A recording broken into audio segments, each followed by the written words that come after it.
তোমাকে যদি বলা হয় 536 ঘাতে 650 কিংবা 670 ঘাতে 949, এই ধরনের সংখ্যাগুলোর একক স্থানীয় অঙ্ক তোমাকে যদি নির্ণয় করতে বলা হয়, তুমি কিন্তু সহজে বের করতে পারবে না।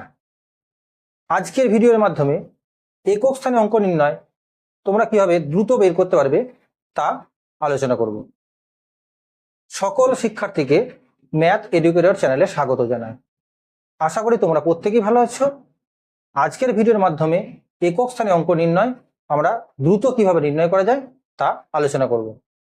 তোমরা ভিডিওটা স্কিপ করে দেখবে না, স্কিপ করে ভিডিওটা দেখলে সব জিনিস বুঝতে পারবে না। তাই চলো দেরি না করে ভিডিওটি শুরু করা যায়। একক স্থানীয় অঙ্ক নির্ণয়ের টাইপ নাম্বার 1, যখন তোমার একক স্থানীয় অঙ্ক 0, 1, 5 বা 6 থাকবে, সংখ্যাটির ঘাতে যাই থাকুক না কেন তোমরা দেখবে না একক স্থানীয় অঙ্ক তোমার যেটা আছে সেটাই তোমার উত্তর হবে। অর্থাৎ ধরো 650 ঘাতে 729 আছে, এর একক স্থানীয় অঙ্ক কত আছে? 0, অর্থাৎ এর একক স্থানীয় অঙ্ক কত হবে? 0। ঠিক একইভাবে লক্ষ্য করে দেখো এই সংখ্যাটার একক স্থানীয় অঙ্ক কত আছে? 1, ঘাতে কিছু আছে দেখার দরকার নেই, একক স্থানীয় অঙ্ক কত হবে? 1।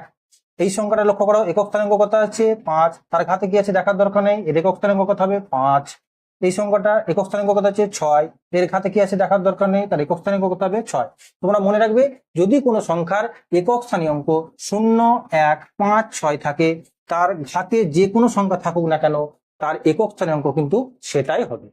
টাইপ নম্বর 2, যদি কোনো সংখ্যার একক স্থানীয় অঙ্ক 2, 3, 7 এবং 8 থাকে, সেই সংখ্যাগুলোর একক স্থানীয় অঙ্ক তোমরা কিভাবে নির্ণয় করবে?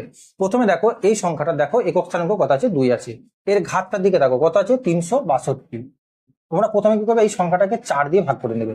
তাহলে 4, 9, 36, 2, এটা 0 করে দাও। তাহলে এখানে কত ভাগশেষ আসছে? তোমার 2 আসছে। এখন কি করবে তোমরা? এই যে সংখ্যাটার একক স্থানীয় অঙ্ক ছিল তার কি করবে? এই ভাগশেষটাকে ঘাতে উন্নীত করো। এখানে ভাগফলটা কোনো কার্যকরী বিষয় নয়, শুধু ভাগশেষটা লক্ষ্য করো। তাহলে 2 এর ঘাতে 2 মানে কত আসছে? 4। অর্থাৎ এই সংখ্যাটা তোমার একক স্থানীয় অঙ্ক কত হলো? 4। ঠিক একই রকম ভাবে দেখো এই সংখ্যাটার একক স্থানীয় অঙ্ক কত আছে? 3 আছে। এবার কি করবে তোমরা? এই যে ঘাতটা ছিল ঘাতটাকে তোমরা 4 দিয়ে ভাগ করে নাও, অর্থাৎ 843 তোমরা 4 দিয়ে ভাগ করো। তাহলে 4 2 8, 4 নামলো 4 1 4, 3 নামলো ভাগ যাচ্ছে না, এখানে 0 খাইয়ে দাও। তাহলে 3 তোমার ভাগশেষ।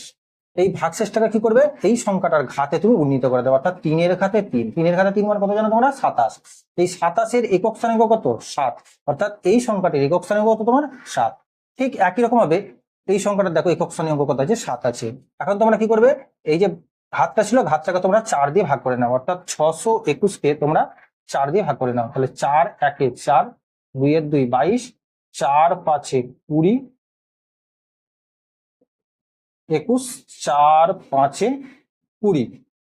তাহলে তোমার ভাগশেষটা কত হলো? 1। এবার কি করবে? এই সংখ্যাটার একক স্থানীয় অঙ্ক যেটা ছিল তার ঘাতে ভাগশেষটাকে উন্নীত করে দাও। তাহলে 7 এর ঘাতে 1 মানে কত হয়? 7। অর্থাৎ এই সংখ্যাটার একক স্থানীয় অঙ্ক কত হলো তোমার? 7।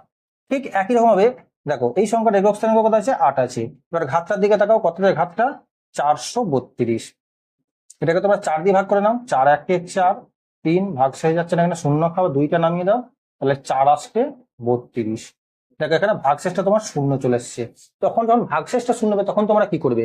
কি করবে? এই যে 8 আছে, 8 এর ঘাতে কি করবে না? 0 যদি ভাগশেষ আছে ঘাতে 4 করে নেবে। যদি কোনো সংখ্যার ভাগশেষটা 0 আছে তখন তোমরা কি করবে না? ঘাতটাতে তোমরা কি করবে? 4 করে নেবে। এবার দেখো 8 এর ঘাতে 3 মানে তোমার কত হয়? দেখো 8 আসলে কত হয় আমরা জানি? 64 হয়। এবার 64 কে তোমরা কি করতে হবে না? 64 দিয়ে তোমরা গুণ করে নেবে। তাহলে 4 4 16 6 1, 4 6 24 আর 1 25, 6 4 24 4 হাতে 2, 6 6 36 আর 2 38। অর্থাৎ একক স্থানাঙ্ক তোমার কত আসছে? দেখো 6 আসছে। অর্থাৎ এই সংখ্যাটার একক স্থানাঙ্ক কত হবে তোমার? না 6 হবে। তাহলে এইভাবে তোমরা যে কোনো সংখ্যার একক স্থানীয় অঙ্ক তোমরা নির্ণয় করতে চাও তাহলে কিভাবে করবে না? প্রথমে যদি দেখবে একক স্থানীয় অঙ্ক 2, 3, 7, 8 আছে কিনা দেখবে, তখন কি করবে? ঘাতটাকে তোমরা 4 দিয়ে ভাগ করবে, ভাগ করে ভাগশেষটাকে সেটাকে কি করবে না? একক স্থানীয় করে ঘাতে উন্নীত করবে। আর একটা জিনিস মনে রাখবে, যদি ভাগশেষটা 0 হয় তাহলে ঘাতে তোমরা কি হতে করবে? 4 করে দেবে। এভাবে তোমরা কিন্তু একক স্থানীয় অঙ্ক নির্ণয় করতে পারবে। এবার আসি টাইপ নম্বর 3, যদি কোনো সংখ্যার একক স্থানীয় অঙ্ক তোমার 4 থাকে, সেক্ষেত্রে তোমার সেই সংখ্যাগুলোর একক স্থানীয় অঙ্ক তোমরা কিভাবে নির্ণয় করবে? লক্ষ্য করে দেখো এখানে 634, ঘাতে কত আছে? 256। দেখো 256টা হচ্ছে এখানে জোড় সংখ্যা। যখন দেখবে যে কোনো সংখ্যা একক স্থানীয় অঙ্ক যদি 4 থাকে, তার ঘাতে যদি জোড় সংখ্যা হয় তাহলে তার একক স্থানীয় অঙ্ক তোমার হবে 6। আর যদি সংখ্যাটি তোমার ঘাতটা বিজোড় সংখ্যা হয় তাহলে তার একক স্থানীয় অঙ্ক কত হবে না? একক স্থানীয় অঙ্কটা তোমার 4 হবে।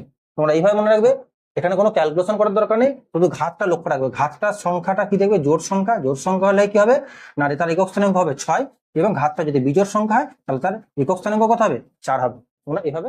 এবার আসি টাইপ নম্বর 4। যদি কোনো সংখ্যার তোমার একক স্থানাঙ্ক 9 থাকে, সেক্ষেত্রে সেই সংখ্যাগুলির একক স্থানাঙ্ক তোমরা কিভাবে নির্ণয় করবে? প্রথমে ঘাতটার দিকে তাকাও। ঘাতটা যদি জোড় সংখ্যা হয় তাহলে তার একক স্থানাঙ্ক হবে তোমার 1, আর ঘাতটা যদি তোমার বিজোড় সংখ্যা হয় তাহলে কি হবে? তার একক স্থানাঙ্ক হয়ে যেতে হবে তোমার 9। তাহলে মনে রাখো তোমরা, ঘাতটা যদি জোড় সংখ্যা হয় তাহলে তার একক স্থানাঙ্ক তোমার হবে 1, এবং ঘাতটা যদি বিজোড় সংখ্যা হয় তাহলে তার একক স্থানাঙ্ক কত হবে? 9। আশা করি এই ভিডিওটি প্রথম থেকে শেষ পর্যন্ত দেখার পর যে কোনো কম্পিটিটিভ লেভেলের এক্সামে একক স্থানে অঙ্ক নির্ণয়ের অঙ্ক তোমরা দ্রুত কিন্তু করতে পারবে। যারা এই চ্যানেলকে সাবস্ক্রাইব করেছো তাদেরকে অসংখ্য ধন্যবাদ।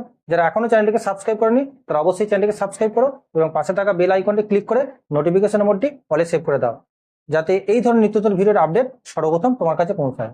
ভিডিওটি শেষ পর্যন্ত দেখার জন্য ধন্যবাদ। দেখা হচ্ছে পরবর্তী এরকম একটি আকর্ষণীয় ভিডিও।